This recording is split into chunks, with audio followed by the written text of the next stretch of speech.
제가 살다 보니까요, 종종 예기치 못한 그런 좋은 일들을 많이 경험할 때가 있습니다. 여러분도 그렇죠? 저만 그런 거 아니죠? 여러분들도 정말 생각지도 못했던 그런 어떤 좋은 일들을 경험할 때가 있다고 생각이 됩니다. 특히 두려움이 가득할 때, 어떤 어려움이나 또 마음에 어떤 경직이 되어 있을 때에 전혀 생각지도 못하게 어떤 은혜의 물결이 막 뭐라 그럴까요? 밀물처럼 다가들 때 우리는 정말 기쁨과 환희에 넘치게 되는 그런 경우를 우리가 체험하곤 합니다. 예를 들면 이런 것 같아요. 직장에서 어떤 업무를 처리하다가 굉장히 큰 실수를 하게 되었어요. 이제 상사에게 불려가면 저는 이제 굉장히 상사한테 혼날 그런 지경인데, 상사가 갑자기 불렀습니다. 그런데 상사가 하는 말이 괜찮아, 참 수고했어, 이 문제 잘 해결할 수 있을 거야 라고 그렇게 이야기한다면 여러분 어떻겠습니까? 그 기쁨과 감격, 그리고 참 어떤 행복, 이런 것들은 뭐 이루 말할 수 없을 것이라고 생각이 됩니다. 부부지간에 다퉜다고 한번 가정을 해보십시다. 분명히 제가 잘못했어요. 부부 생활 하다 보니까요, 제가 잘못할 때가 참 많더라고요.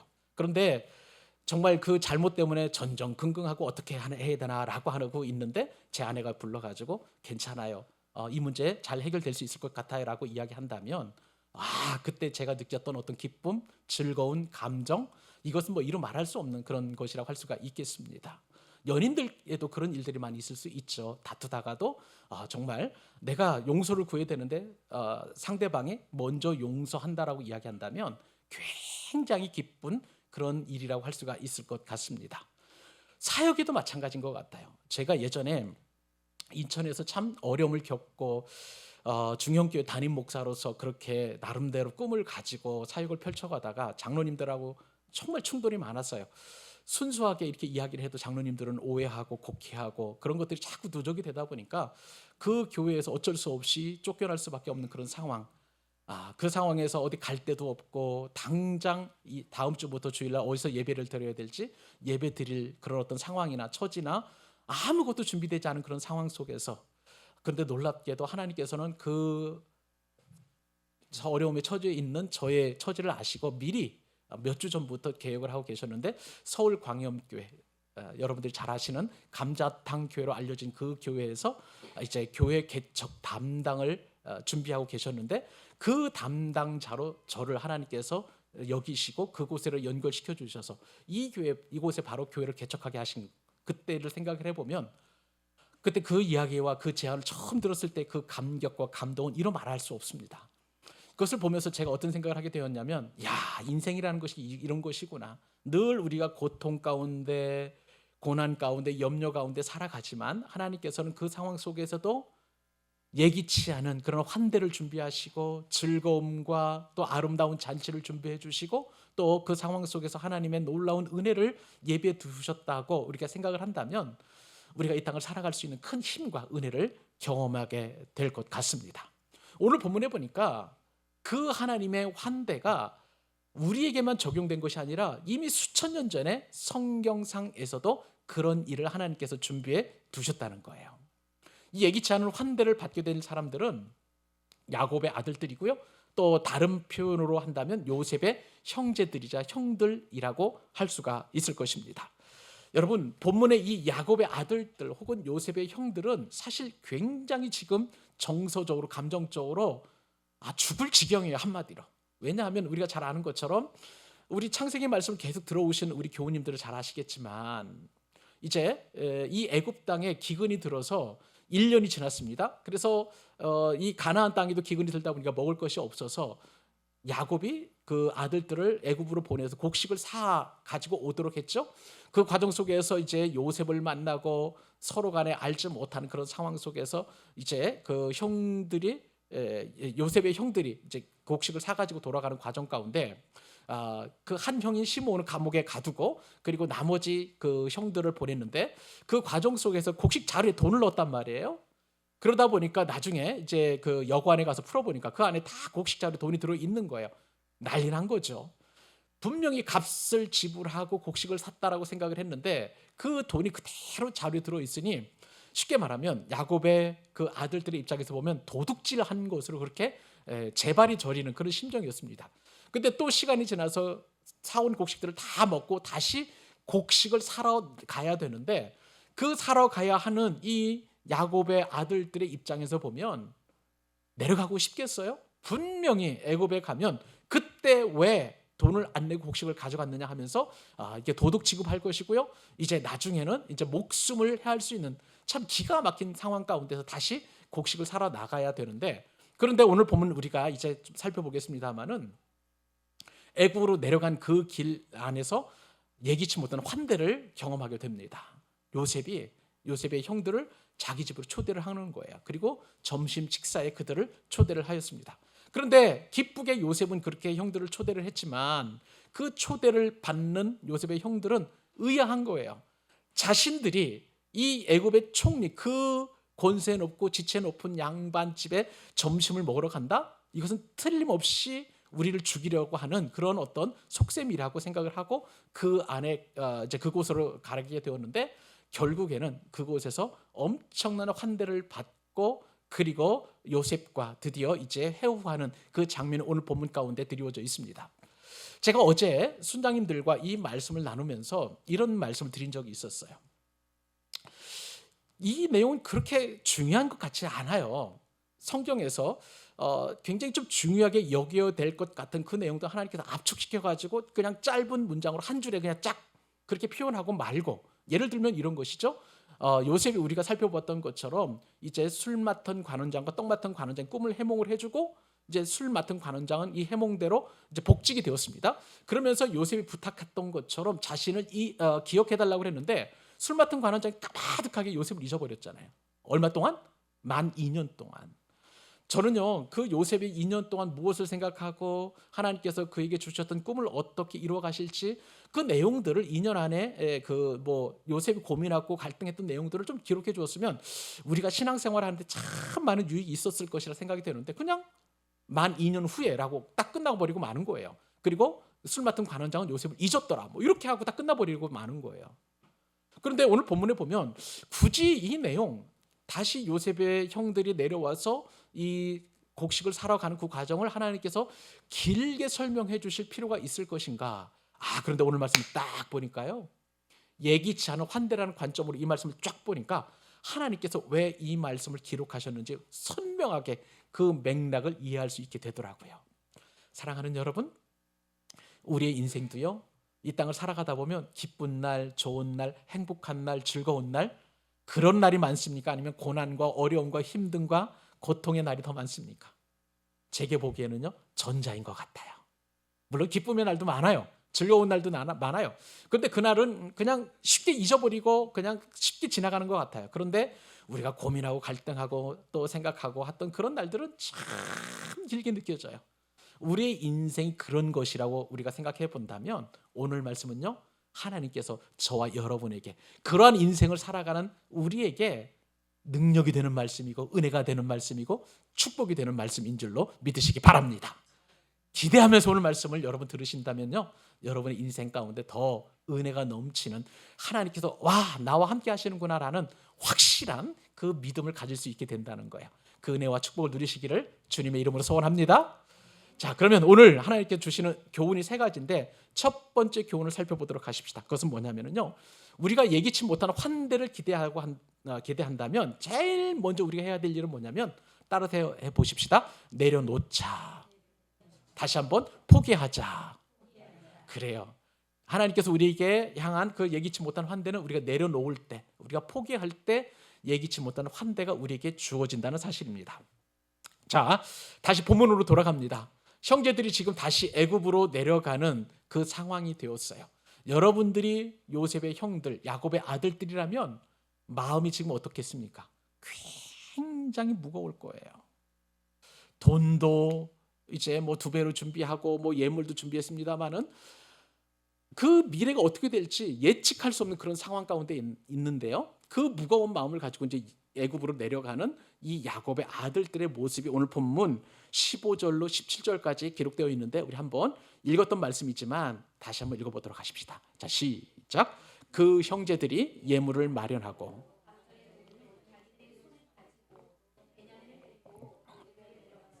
요셉 앞에 서니라.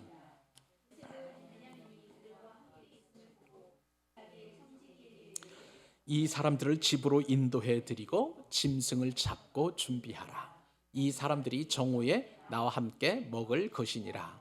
청지기가 요셉의 명대로 하여 그 사람들을 요셉의 집으로 인도하니. 아멘.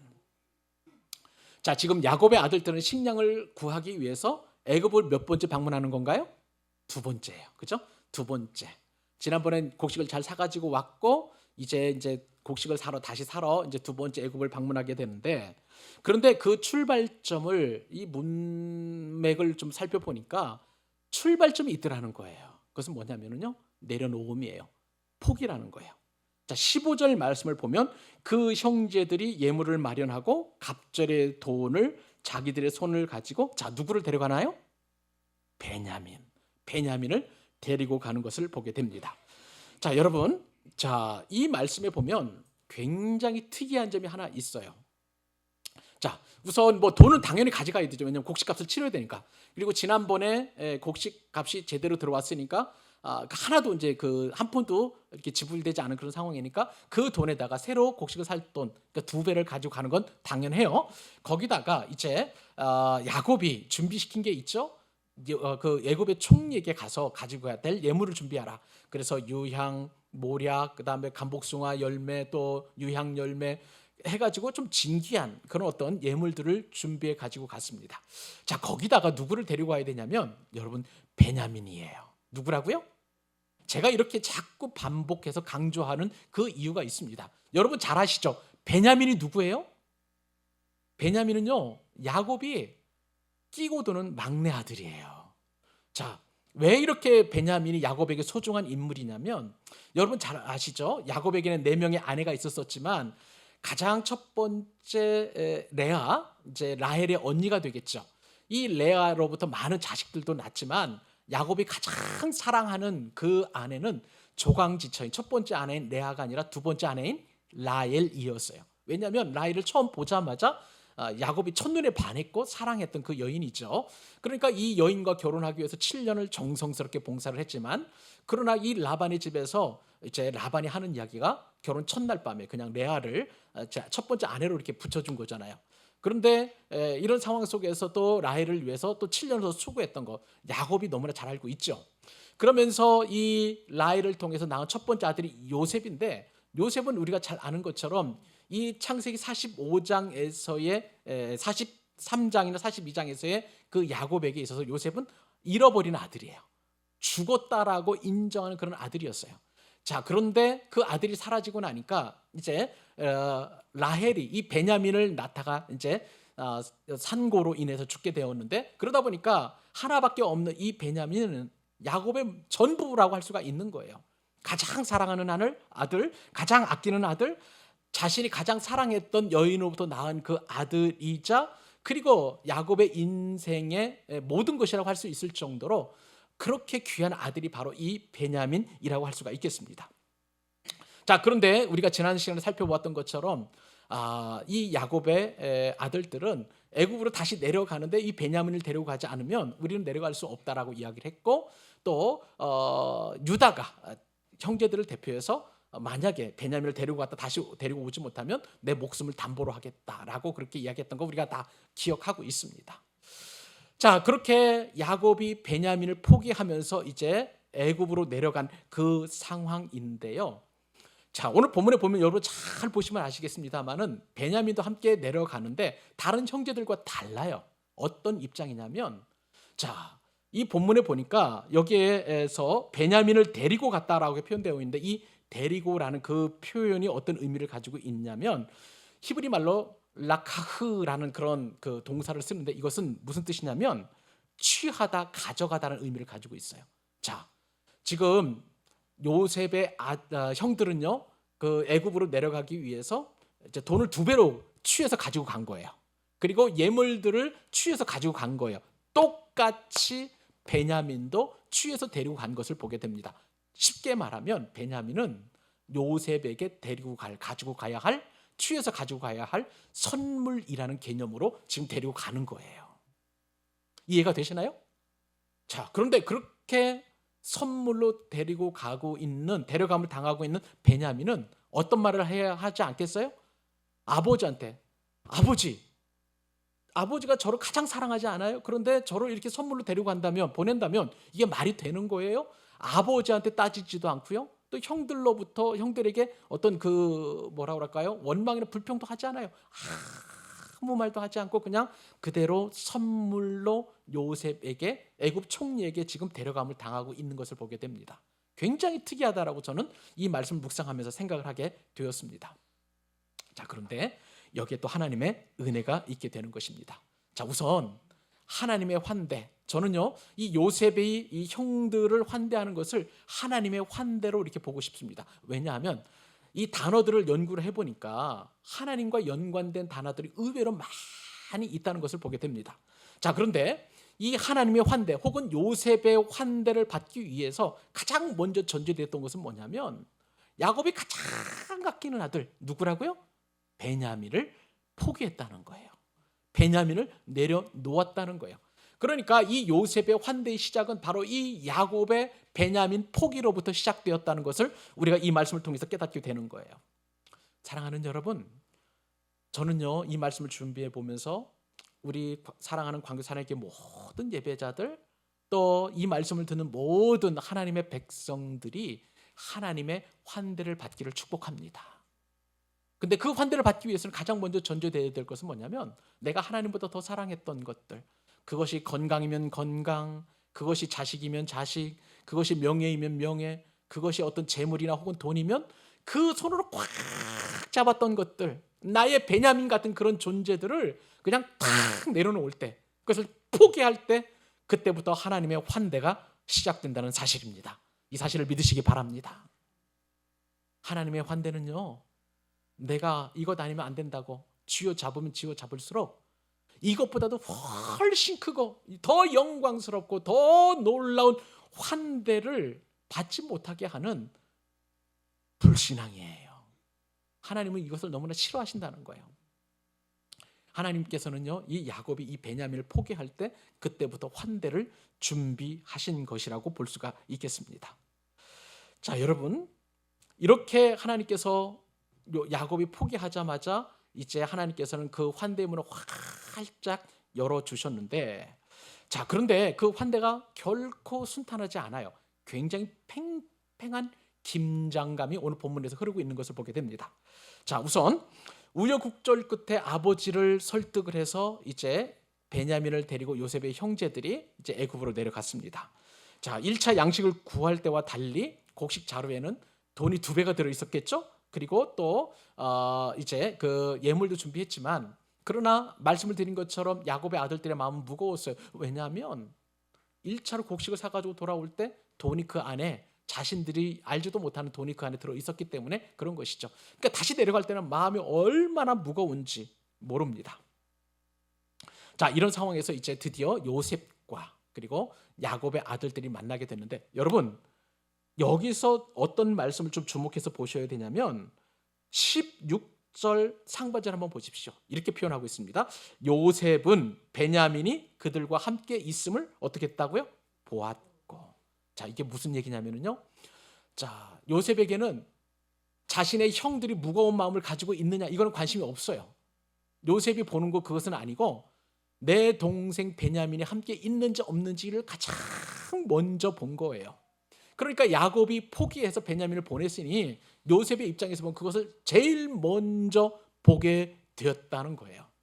여러분, 이것이 하나님의 관점과 우리의 관점이 다르다는 거예요. 하나님은요, 딱 한 가지 보십니다. 우리가 포기한 것, 우리가 내려놓은 것을 주목해서 보시고, 이제는 하나님의 마음이 활짝 열려지셔서 이제 그 잔치를 준비하시는데, 얼마만큼 잔치를 준비하느냐. 자, 그 뒤에 말씀을 보니까 자기의 청지기에게 이야기하죠. 이 사람들을 집으로 인도해 드리라, 그렇게 이야기합니다. 요셉의 자기 집으로. 여러분, 애굽 총리의 집, 지금으로 말하면은요, 전 세계 초인류 강대국인 미국의 대통령의 사는 집인 이 백악관에 청지기에게 부탁하는 것과 같은 거예요. 여러분, 생각을 해보세요. 저 변방에 있는 안 알려진 그 나라에서 곡식을 사기 위해서 이제 미국으로 가가지고 곡식 사러 갔는데, 그런데 그쪽의 최고 권력자의 집으로 초대가 된다? 여러분, 이게 가히 상상이나 할 만한 그런 일일까요? 굉장히 특이하고 이상한 일이라고 할 수가 있겠습니다. 요셉은 베냐민을 보고 이제 형제들을 위해서 큰 잔치를 준비하라고 그렇게 청지에게 부탁을 했는데, 그런데 그 요셉의 집으로 인도된 이 야곱의 아들들의 심정은 두려움과 염려와 근심에 쌓이는 것을 보게 됩니다. 그러면서 하나님께서 이제 요셉을 통해서 잔치를 준비할 때 보면 어떻게 준비를 하냐면, 그들이 점심에, 그러니까 정오에 나와 함께 점심 식사를 하게 될 텐데, 그들을 위하여 어떻게 했냐면 짐승을 잡으라고 그랬어요.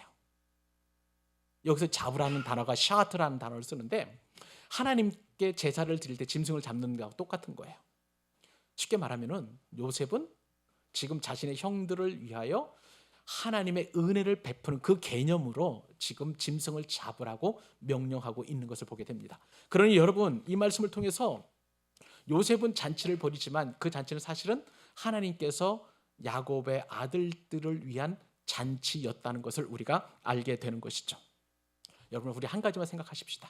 이 말씀을 통해서 우리가 적용할 것은, 우리가 하나님의 은혜의 잔치, 혹은 하나님께서 어떤 사람을 통해서 우리를 위하여 예기치 않는 그런 환대를 우리가 예정해 놓았다라고 믿는다면, 딱 하나, 내가 포기할 수 없는 그것을 내려놓으실 수 있기를 바랍니다. 그것을 포기하실 수 있기를 바랍니다. 그러면은요, 여러분, 하나님께서 그것을 주목하시고, 그리고 우리를 위하여 하나님의 은혜의 잔치를 베풀어 주신다는 사실이에요. 여러분, 이 하나만 우리가 붙잡고 인생을 살아간다 할지라도 이것이 우리에게 큰 은혜가 되고 능력이 되고 소망이 될 줄로 믿습니다. 그 하나님의 예기치 않은 환대에 함께 동참하여 기쁨을 누리고 즐겁게 참여하는 저와 여러분 되시기를 주님의 이름으로 축복합니다. 자, 오늘 말씀을 통해 들려주신 두 번째 은혜를 한번 보십시다. 자, 그렇게 아름다운 잔치, 놀라운 잔치가 준비되어 있는데 요셉의 형들의 마음은 너무나 무거운 거예요. 너무나 두려운 거예요. 그런데 하나님께서 예정해 놓으신 그 환대는요, 이 두려움을 다 떨쳐낼 수 있는 은혜의 환대라는 것을 우리가 알아야 되는 것이죠. 자, 우리 말씀을 다시 한번 또 우리가 들어갈 텐데, 살펴볼 텐데, 자, 요셉은 지금 기쁘게 지금 잔치를 벌였습니다. 근데 그 잔치에 참여하는 형들의 마음을 한번 보십시다. 그 말씀 18절로 22절까지 같이 한번 우리 읽어보십시다. 시작. 그 사람들이 요셉의 집으로 인도됨에 두려워하여 이르되, 전번에 우리 자료에 들어있던 돈의 일로 우리가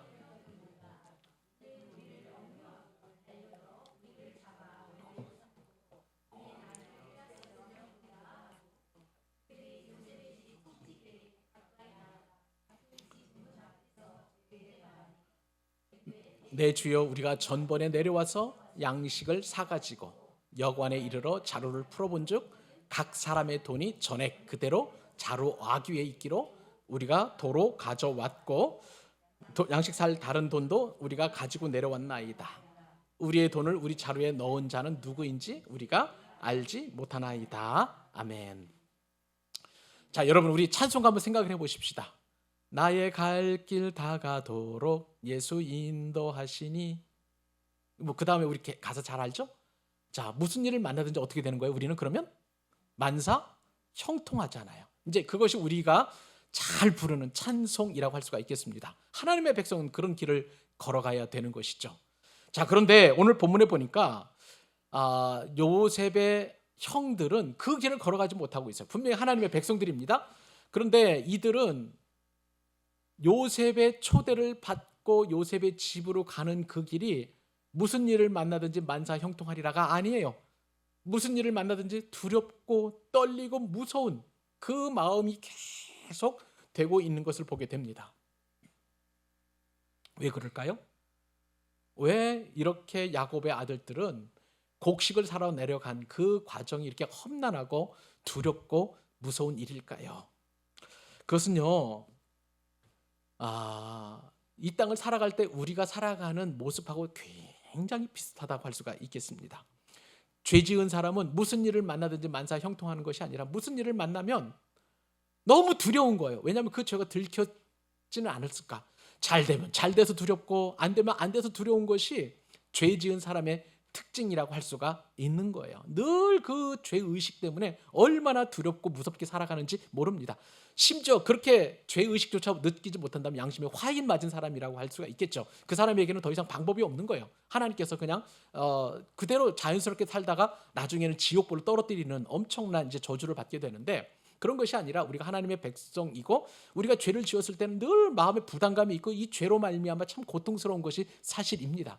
지금 야곱의 아들들이 그런 거잖아요. 왜냐하면 이 돈 문제가 해결되지 않은 거예요. 돈 문제가. 곡식을 사러 갔을 때 분명히 지불했었어야 되는, 지불한 이 돈이 돌아와 보니까 그대로 있었기 때문에 이 문제가 항상 걸리는 거예요. 이게 1차적인 것이고요. 오늘 본문에 드러나 있지 않지만 예전에 이 돈은 어떤 또 문제로까지 연결이 되냐면 요셉을 팔아넘겼을 때 받았던 은 20냥하고 또 연결이 되는 거예요. 그러니까 돈은 이 요셉의 형들에게는 굉장히 무거운 죄책감을 일으키는 그런 어떤 오브제, 또 어떤 모티베이션이라고 좀 우리가 할 수 있는 것이죠. 자, 그러므로 우리가 이 말씀을 통해서 굉장히 중요한 또 교훈을 한 가지 얻게 되는데, 여러분, 우리가 죄 문제를 해결하지 않게 된다면 우리는 늘 이렇게 두려움 가운데 살아갈 수밖에 없는 것이죠. 누가 나를 본 것이 아닐까? 이 죄 문제가 정말 우리들을 좀 짓누르는 무거운 죄의 짐이라고 좀 할 수가 있는 것이죠. 그러나 죄가 없고 또 그 죄를 짓지 않은 사람들은 굉장히 떳떳합니다. 늘 당당하지요. 자, 분명히 우리 한번 짚고 넘어가 보십시다. 자, 이 돈 문제에 있어서 곡식 자루 안에 들어 있었던 돈은 요셉의 형제들이 도둑질한 돈인가요? 아니라는 걸 우리가 알아요. 그것에 있어서는 굉장히 정직하고 정당하고 떳떳해야만 하는 것이 요셉의 형제들이 보여야 될 반응입니다. 그런데 오늘 본문에 보니까 아니에요. 요셉의 형제들은 지금 굉장히 두렵고 떨리고 있는 것을 보게 됩니다. 그래서 요셉의 청지기의 안내를 받아가지고 요셉의 집으로 들어가는데 들어가지도 못하고 지금 집 문 앞에서 어떤 일을 하냐면 자신들을 변명하는 거예요. 어떻게 변명합니까? 이 돈은 우리와 상관이 없는 그런 것이라고 하면서 어떻게 이야기를 하냐면, 자, 보세요. 18절에 보니까 전번에 우리 자루에 들어있던 돈의 일로 인해서 우리가 끌려가는도다. 그렇게 이야기하는 거예요. 만약에 여러분, 이것이 좀 뭐랄까 가정적인 일인데 끌려간다면 애굽에 들어오자마자 국경 수비대를 통해서 이 요셉의 형제들을 끌고 가면 같이 이 요셉이 있는 애굽의 그 총리 집으로 끌려간다. 이게 조금 앞뒤가 안 맞는데, 그러니까 죄가 마음에 있다면 이렇게 이제 비상식적인 그런 상상을 하는 것이죠. 또 어떻게 이야기를 하냐면 부정적인 해석을 해야 되는데, 자, 그 다음에 보면 우리를 억류하고 붙잡아 둘 것이다. 그렇게 상상을 합니다. 엉뚱한 상상을 하는 거예요. 부정적인 생각을 가지고 상상을 합니다. 여기서 그치지 않고 또 극단적인 예단을 하는데 우리를 노예로 만들 것이다. 그리고 마지막으로 나아가서 우리가 데리고 온 나귀까지도 뺏을 것이다 라고 그렇게 생각을 합니다. 여러분, 요셉의 형제들이 이렇게 추측했던 이 내용이 하나라도 그들에게 나중에 일어나나요? 하나도 일어나지 않아요. 여러분 보세요.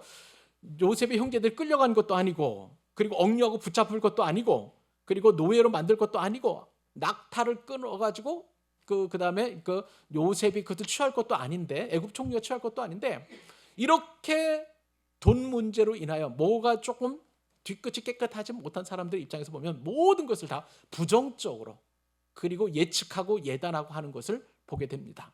이것이 바로 죄 지은 사람의 특징이라고 할 수가 있는 거예요. 심지어는 이 요셉의 형제들은 자신들이 짓지도 않은 그 죄 때문에, 그리고 자신들과 상관없는 이 돈 문제 때문에 지금 부정적으로 해석하고 있는 상황을 인식하고 있는 것을 우리가 보게 되는 것이죠.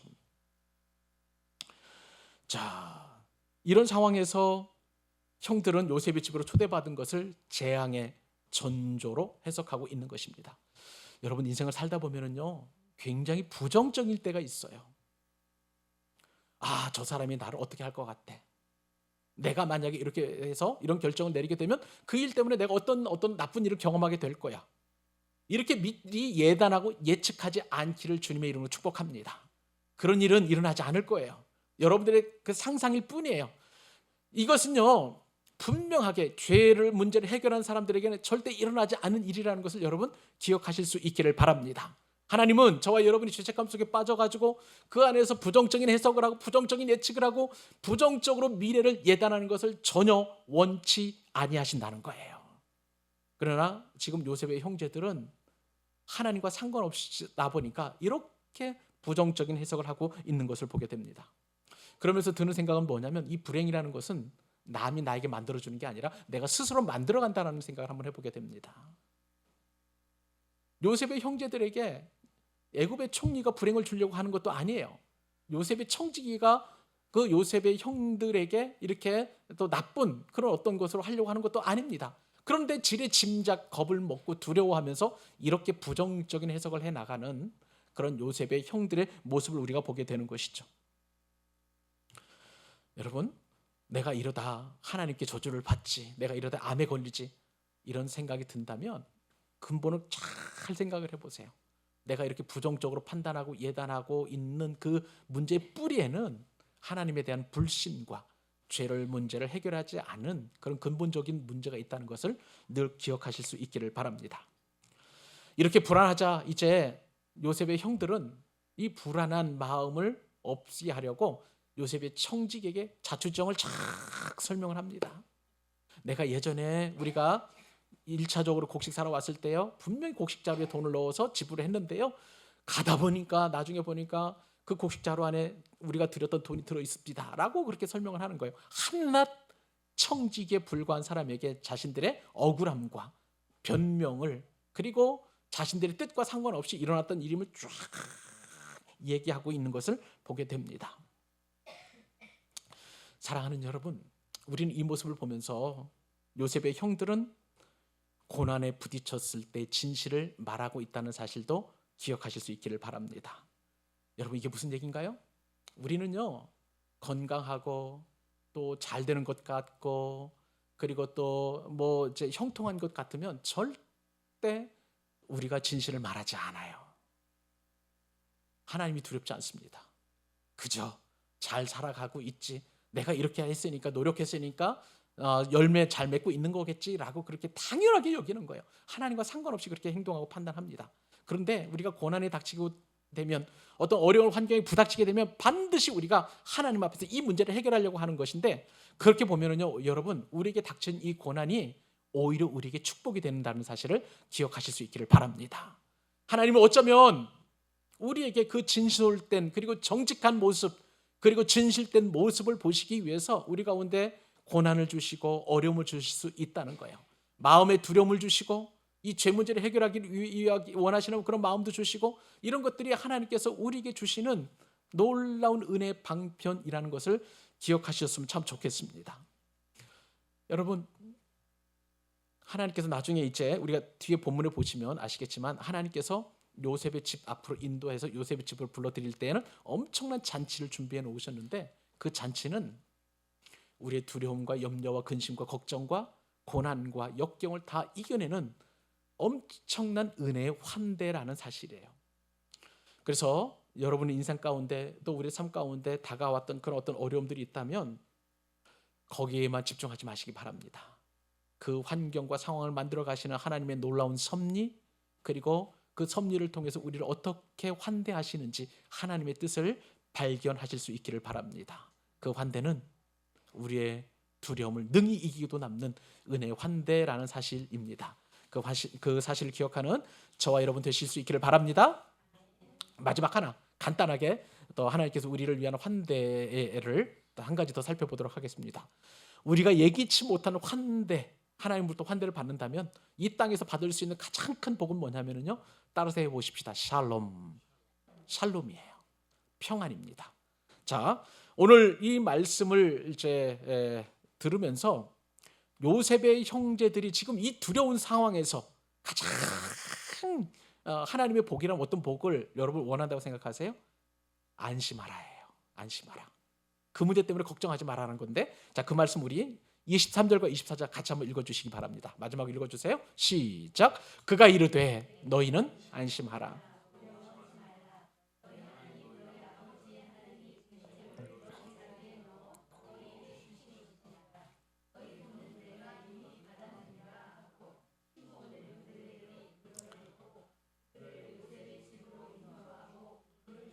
발을 씻게 하며 그들의 나귀에게 먹이를 주더라.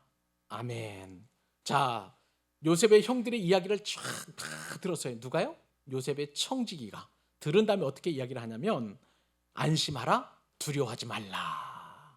그렇게 선언합니다. 여러분, 여기서 너희는 안심하라 라고 이야기하는 것, 샬롬 레켐이라는 단어를 쓰는데 이것은 무슨냐면요, 이 샬롬은 항상 하나님과 연관이 되어 있는 말씀이에요. 샬롬은 평안이에요. 평화예요. 화평이에요. 그리고 안심이에요. 이것은 하나님과 죄로 인해서 어그러진 그 사람이 죄를 회개하고 그리고 또 죄 문제를 완전히 주님 앞에 용서받고 나서 다시 이루어지는 하나님과의 화목이 바로 이 샬롬인데, 놀랍게도 오늘 본문에서 보면 누가 샬롬을 선포하냐면 요셉의 청직이에요. 청직이라면 여러분 히브리 사람일까요? 아니면 애굽 사람일까요? 애굽 사람이에요. 애굽 사람이 하나님이 주시는 샬롬을 선포하고 있습니다. 보세요. 그가 이르되 너희는 안심하라, 두려워하지 말라. 너희 하나님, 너희 아버지의 하나님이 재물을 너희에게 자루로 넣어 너희에게 주신 것이니라.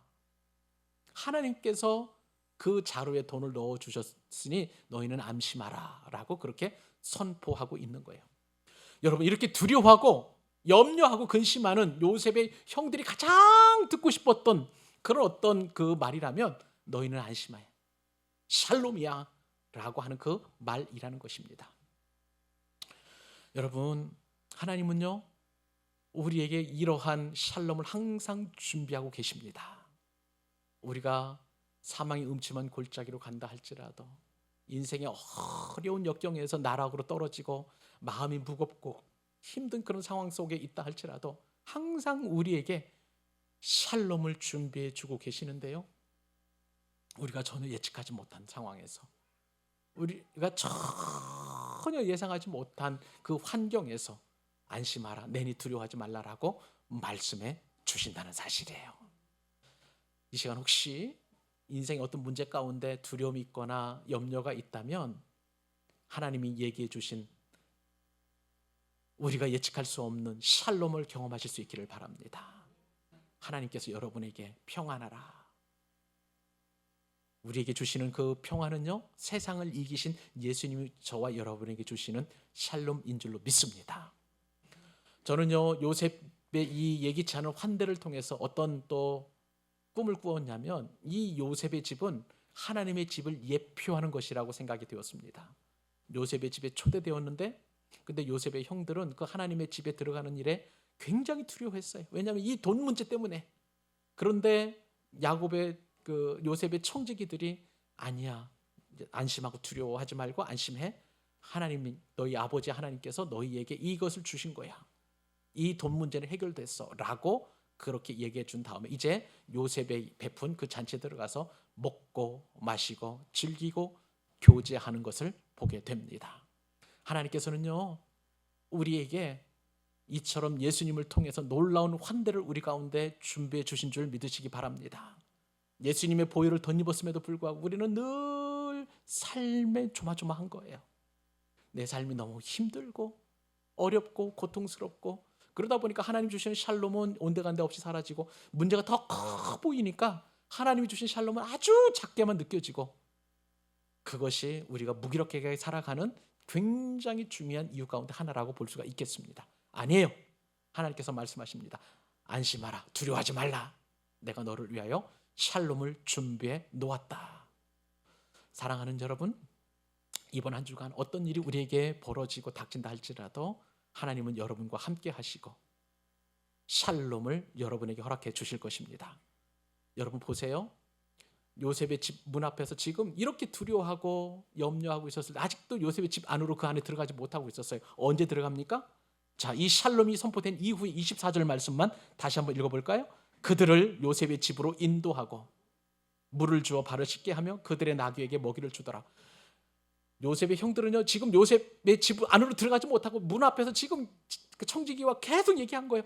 우리가 가지고 있었던 돈 어떻고 저쩌고 이렇게 두려워하고 염려하면서 그 돈 문제 때문에 전전긍긍했는데 들어가지도 못하고, 하나님께서 예배해 놓으신 그 환대에 들어가지도 못하고 이렇게 어려움 가운데 있었다는 거예요. 그런데 하나님 주신 샬롬을 딱 듣고 이제 그 안으로 들어가서 발 씻을 물과 또 낙타에게 줄 먹이를 또 그들에게 주었어요. 고대 근동에서 여러분 발 씻을 물을 준다는 것은 최고의 환대예요. 극진한 대접이라고 보시면 되겠습니다. 그리고 짐승에게 먹이를 주었다는 것은 여러분이 타고 온 자동차를 깨끗하게 세차해가지고 다시 여행을 갈 수 있도록 준비해 주신 최고의 환대인 거예요. 말씀을 맺습니다. 요셉의 형제들은 심판을 두려워하면서 문을 두드렸습니다. 요셉의 문을 초대받은 그 환대받은 그 집에 들어가지 못하고 계속 그 문 앞에서 전전긍긍하고 이 문제 때문에 어떻게 할까 저떻게 할까 막 그렇게 고민했었어요. 그런데 그런 우리를 불쌍히 여겨주시고 예수님께서 우리에게 샬롬을 선포하시면서 은혜의 잔치 안에 들어오도록 문을 활짝 열어주셨습니다. 그 예수님을 저와 여러분이 지금 믿고 있는 거예요. 그 예수님과 동행하는 이번 한 주 그리고 저와 여러분의 일생 되기를 우리 주님의 이름으로 축복합니다. 기도하겠습니다.